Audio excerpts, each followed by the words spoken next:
தமிழ் நெஞ்சங்களுக்கு அன்பு கலந்த வணக்கங்கள். தந்தி டிவியின் இன்றைய பரபரப்பு நிகழ்ச்சிக்கு உங்களை அன்புடன் வரவேற்கிறோம். முதலில் அகமதாபாத் விமான விபத்திலிருந்து ஒரே ஒருவர் மட்டும் உயிர் பிழைத்தது நமக்கு தெரியும். அவர் 40 வயதான ரமேஷ். அவர் விபத்திலிருந்து தப்பித்த காட்சி ஏற்கனவே சிலது வெளியாகியிருக்கிறது. ஒரு புது காட்சியும் வெளியாகியிருக்கிறது. அதை பார்த்து விடுவோம். இந்தியா விமான விபத்தில் உயிர் பிழைத்த ரமேஷ் விஸ்வாஸ் குமார் நடந்து செல்லும் புதிய காட்சிகள் வெளியாகியுள்ளது. குஜராத் மாநிலம் அகமதாபாத்தில் ஏர் இந்தியா விமானம் ஒன்று கீழே விழுந்து வெடித்து விபத்துக்குள்ளானது. இந்த விபத்தில் விமானத்தில் பயணித்த 242 பயணிகளில் 241 பேர் பரிதாபமாக உயிரிழந்தனர். விமானத்தில் பயணம் செய்தவர்களில் இங்கிலாந்து நாட்டவரும் இந்திய வம்சாவளியை சேர்ந்தவருமான ரமேஷ் விஸ்வாஸ் குமார் என்பவர் மட்டும் அதிர்ஷ்டவசமாக உயிர் பிழைத்தார். இந்த நிலையில் விமான விபத்திலிருந்து தப்பி அவர் நடந்து செல்லும் புதிய காட்சிகள் தற்போது வெளியாகியுள்ளது.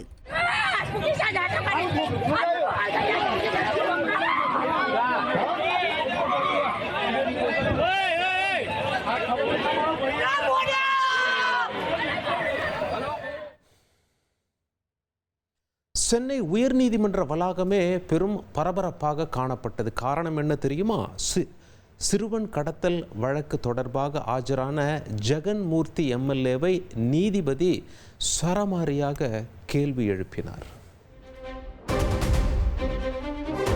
சிறுவன் கடத்தல் வழக்கில் புரட்சி பாரதம் கட்சி தலைவர் ஜெகன்மூர்த்தியை கடுமையாக சாடிய சென்னை உயர்நீதிமன்றம் சரமாரியாக அவரிடம் கேள்வி எழுப்பியது. திருவள்ளூர் மாவட்டம் களாம்பாக்கம் பகுதியைச் சேர்ந்த இளைஞர் தேனியை சேர்ந்த பெண்ணை காதலித்து பதிவு திருமணம் செய்துள்ளார்.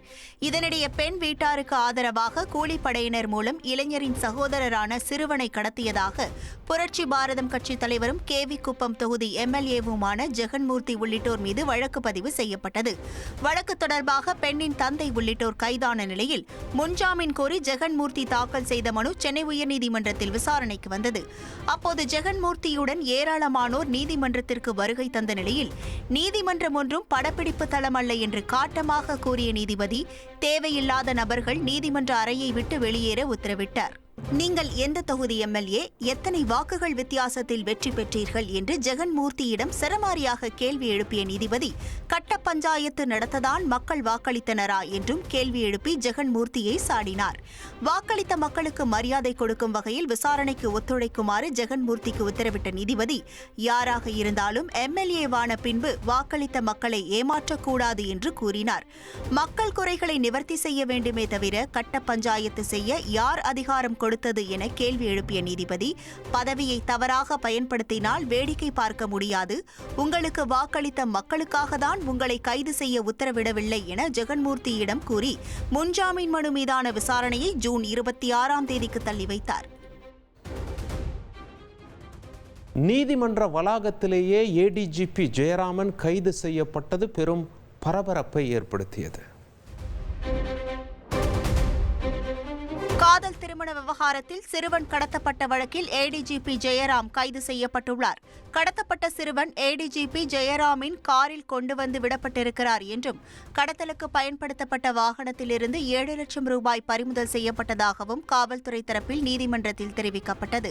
அப்போது ஏடிஜிபி ஜெயராமை கைது செய்து சிறையில் அடையுங்கள் என அதிரடியாக கூறிய நீதிபதி அரசு அதிகாரிகள் தவறு செய்தால் என்ன ஆகும் என்ற செய்தியை சொல்ல வேண்டும் என்றும் எம்எல்ஏவையும் போலீசாரையும் சமமாக கருத முடியாது, போலீஸ் அதிகாரியை மக்கள் நியமிக்கவில்லை என்றும் கூறினார். இதனையடுத்து நீதிபதி உத்தரவுப்படி நீதிமன்ற வளாகத்திலேயே ஏடிஜிபி ஜெயராமை போலீசார் கைது செய்தனர். சிறுவன் கடத்தல் வழக்கில் ஏடிஜிபி சிக்கியது எப்படின்னு விரிவாக பார்ப்போம். சிறுவன் கடத்தல் வழக்கில் ஏடிஜிபி ஜெயராம் சிக்கியது எப்படி என்பது தொடர்பான பரபரப்பு பின்னணி வெளியாகியுள்ளது. காதல் திருமணம் செய்த பெண்ணுடைய தந்தையும் தொழிலதிபருமான வனராஜாவிற்கு காவல்துறையில் பணியாற்றி விருப்ப ஓய்வு பெற்ற மகேஸ்வரி என்பவரின் அறிமுகம் கிடைத்துள்ளது. காதலித்த இளைஞருடன் மகள் வாழ்வதை விரும்பாத வனராஜா மகளை இளைஞரிடமிருந்து பிரித்து வீட்டிற்கு அழைத்துச் செல்ல முடிவு செய்துள்ளார். அப்போது மகேஸ்வரி மூலம் சென்னை ஆயுதப்படை ஏடிஜிபி ஜெயராமிடம் வனராஜா உதவி கேட்டதாக தெரிகிறது. தொடர்ந்து புரட்சி பாரதம் கட்சியின் தலைவர் ஜெகன்மூர்த்தியையும் சந்தித்து வனராஜா தரப்பு பேசியிருப்பதாக தெரிகிறது. பின்னர் இளைஞரின் வீட்டிற்கு சென்ற கும்பல் தம்பதியர் இல்லாததால் இளைஞரின் சகோதரரான 17 வயது சிறுவனை காரில் கடத்தியுள்ளது. சிறுவன் விடுவிக்கப்பட்ட போது சைரன் வைத்த காரில் கடத்தல் நடந்ததாக தகவல் கிடைத்த நிலையில் ஏடிஜிபிக்கு தொடர்பு இருப்பது குறித்து விசாரணை தீவிரப்படுத்தப்பட்டது. மேலும் கைது செய்யப்பட்ட நபர்கள் மூலமாக ஏடிஜிபி தொடர்பும் ஜெகன்மூர்த்தி தொடர்பும் தெரிய வந்துள்ளதாக தெரிகிறது. ஈரான் அரசின் செய்தி ஒலிபரப்பு நிறுவனம் மீது இஸ்ரேல் தாக்குதல் நடத்தியுள்ளது. செய்தி வாசித்துக் கொண்டிருந்த தொகுப்பாளர் பதற்றத்துடன் வெளியேறிய காட்சியை பார்ப்போம். آنچه که ملاحظه کردید صدایی که شنیدید فضای غبارآلود استودیو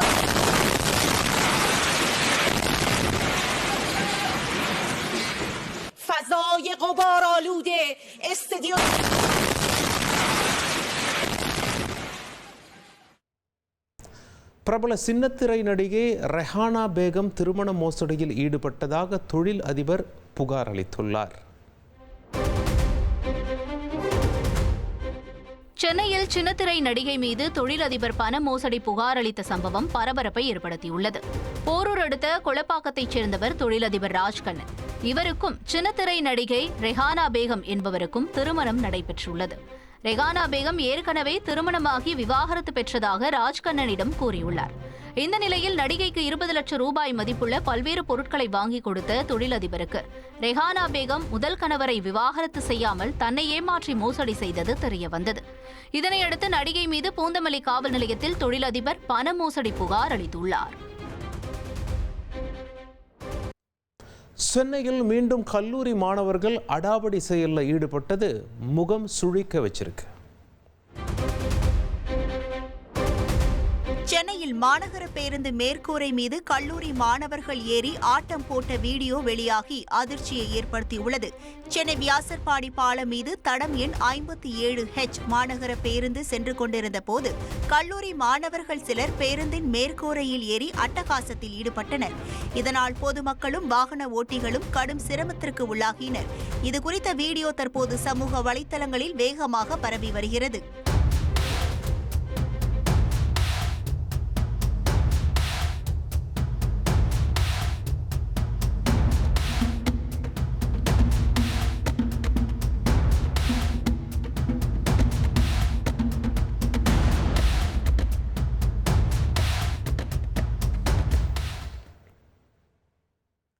கேரளாவில் பைக்கில் ட்ரிபிள்ஸ் போகும்போது விபத்தில் சிக்கி ஒருவர் தூக்கி வீசப்படுற காட்சி அதிர்ச்சியை ஏற்படுத்தியிருக்கு. கேரள மாநிலம் கொல்லத்தில் இருசக்கர வாகனத்தில் பின்னால் அமர்ந்து சென்ற நபர் சாலையில் இழுத்துச் செல்லப்பட்டு தூக்கி வீசப்பட்டார். இருசக்கர வாகனத்தில் விதிமுறைகளை மீறி 3 பேர் அதிவேகமாக சென்றனர்.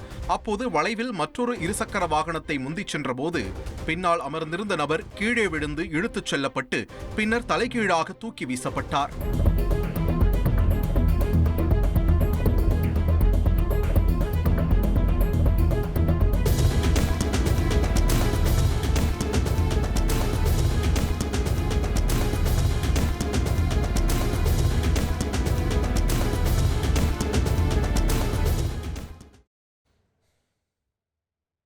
மது வாங்கி கொடுத்தால்தான் நகர்ந்து செல்வேன் என தாம்பரம் ஜிஎஸ்டி சாலையில் 1 மணி நேரமாக ரகளையில் ஈடுபட்ட நபர் போலீசாரை கற்களால் தாக்க முயன்ற சம்பவம் பரபரப்பை ஏற்படுத்தியிருக்கிறது.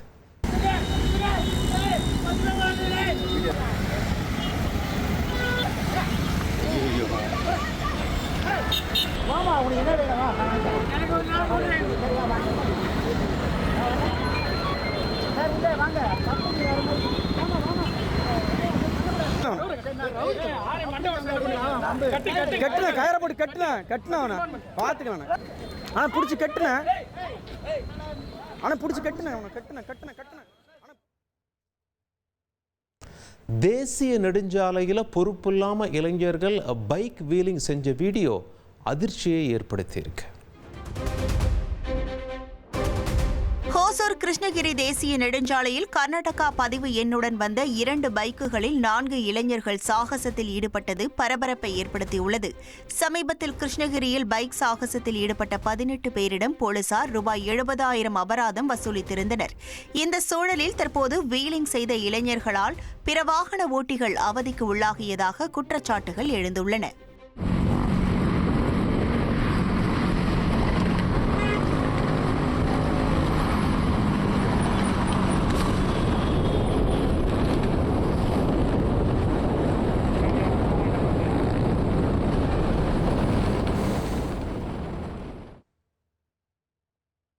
ரிஷப் ஷெட்டியோட காந்தாரா 2 ஷூட்டிங்கில் 3 பேர் அடுத்தடுத்து உயிரிழந்தது படக்குழுவினரை உறைய வச்சிருக்கு.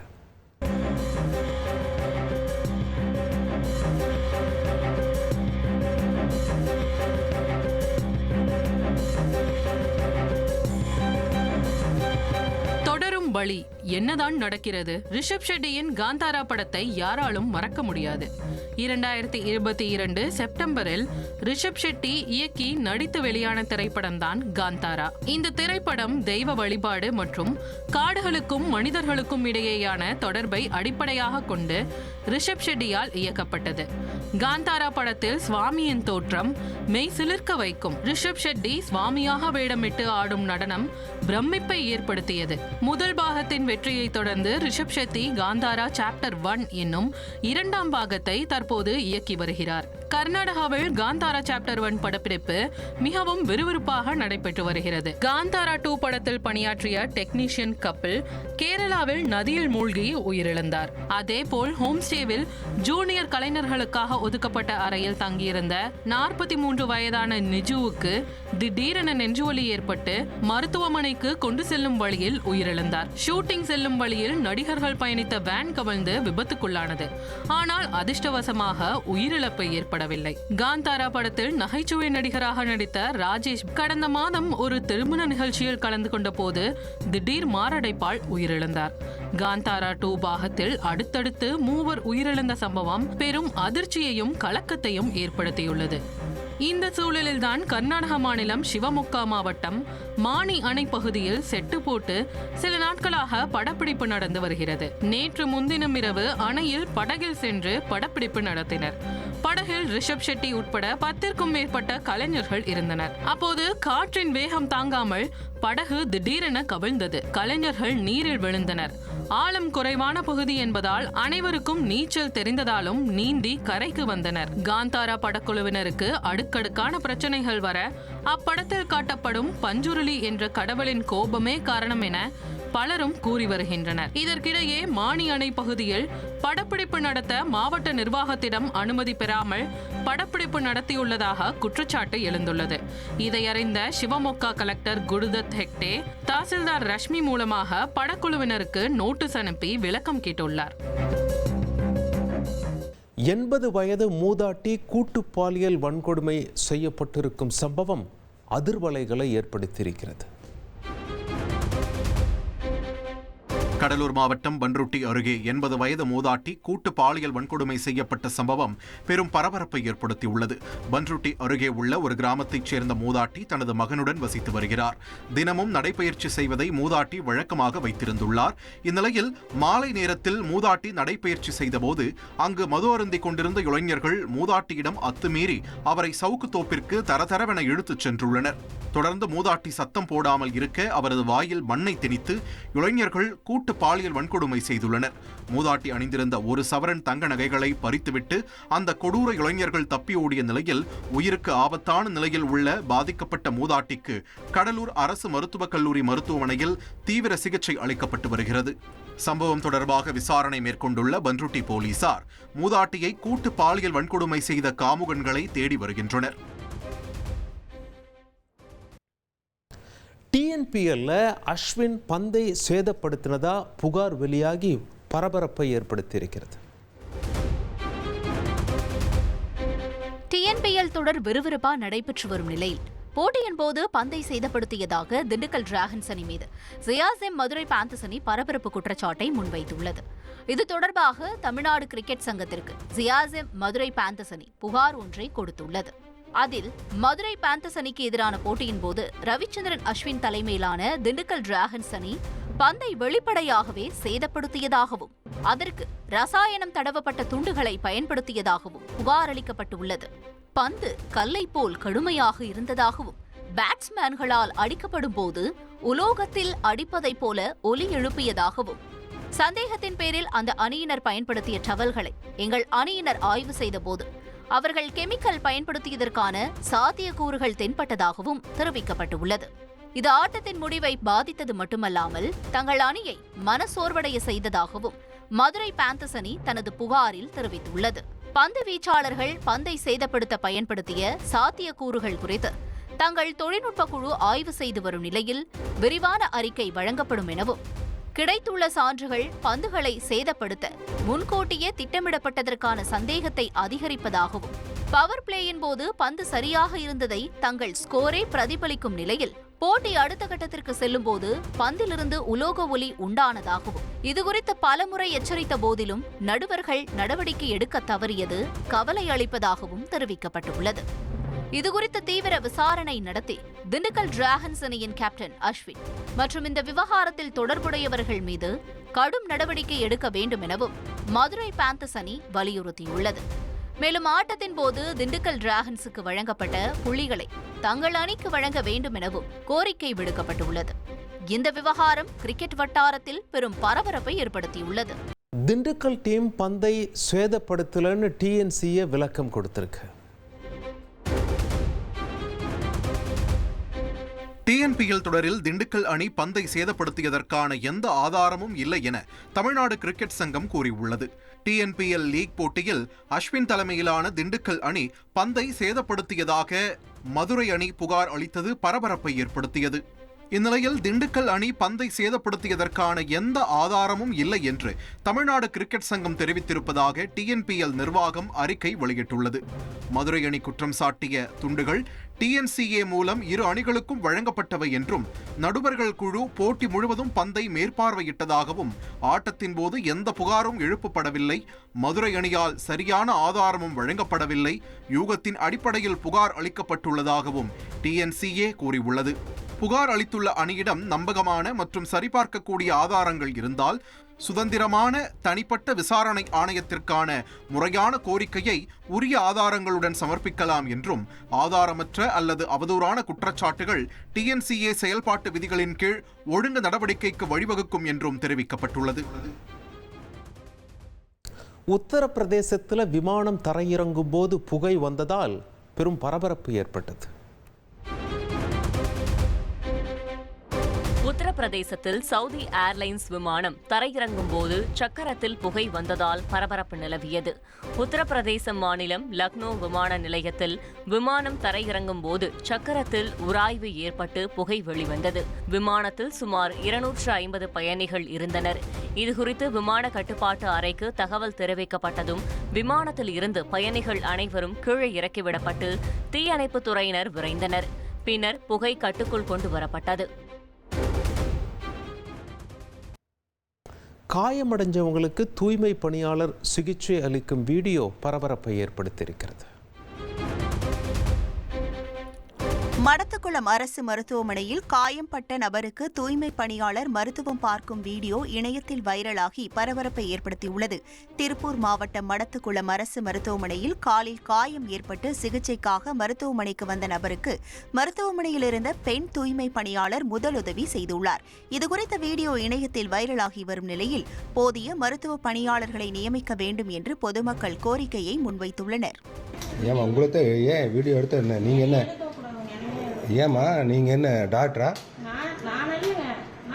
நான் எல்லாத்தையும் பாத்ரூம் கழுவுறவளை எடுத்து என்ன பண்ண போறீங்க? பாத்ரூம் கழுவு இது வந்து எடுக்கிற இப்போ ட்ரீட்மெண்ட் பண்ணுறது கரெக்டா? பாத்ரூம் கழுவுறவங்க தான் ட்ரெஸ்ஸிங் பண்ணுவீங்க.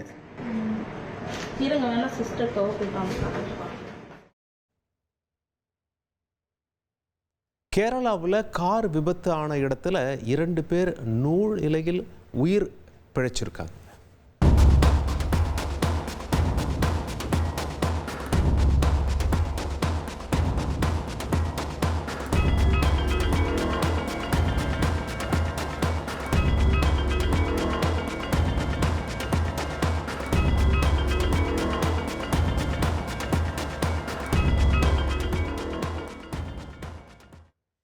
ஏரியில் மீனுக்கு விரித்த வலையில் முதலை சிக்கியதால் அதிர்ச்சி ஏற்பட்டது.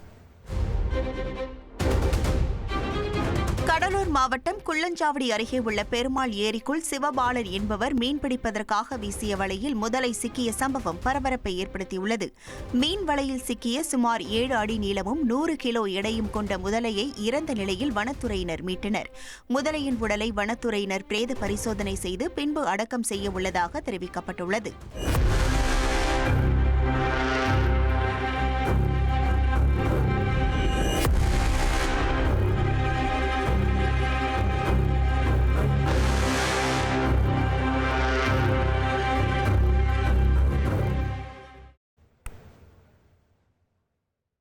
கொடைக்கானல் எரிசாலை பகுதியில் பூட்டியிருந்த சாலையோர கடையில் இளைஞர் ஒருவர் ராத்திரி நேரத்தில் நைஸாக வந்து சிலிண்டர் திருடிட்டு போயிருக்காரு. இது சம்பந்தமான சிசிடிவி காட்சிகளை வைத்து அந்த நபரை போலீஸ் தேடிக்கிட்டு இருக்காங்க.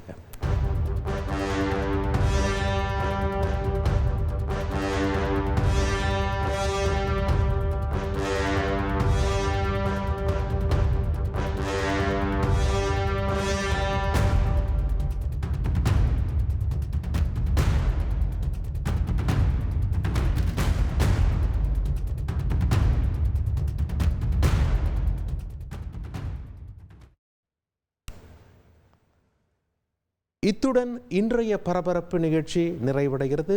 மீண்டும் சந்திப்போம் நாளை இரவு 10 மணிக்கு. நன்றி, வணக்கம்.